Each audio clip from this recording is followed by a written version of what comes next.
স্যারের বাড়িতে সাইনবোর্ডটা অ্যাসেম্বল করার পর যে এমনটা শুনতে হবে সত্যি আশা করিনি। নমস্কার বন্ধুরা, আমি অরিজিৎ আর আমি শুরু করেছি এটা গিফটিং ব্র্যান্ড আজব বাজার নামে।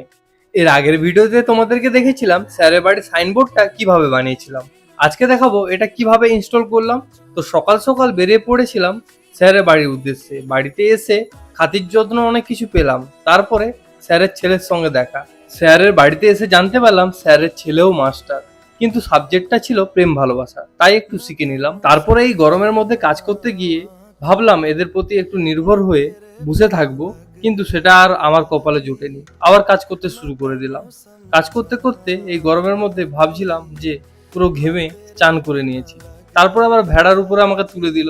কাজগুলো কেমন লেগেছে অবশ্যই জানিও, আর স্যারের রিভিউটা এর পরের ভিডিওতে আমি আপলোড করে দেবো, দেখে নিও কেমন কাজ করেছি। তারপরে খেয়ে দিয়ে বাড়ি চলে এলাম। দেখা হচ্ছে পরের ভিডিও, ততক্ষণের জন্য টাটা।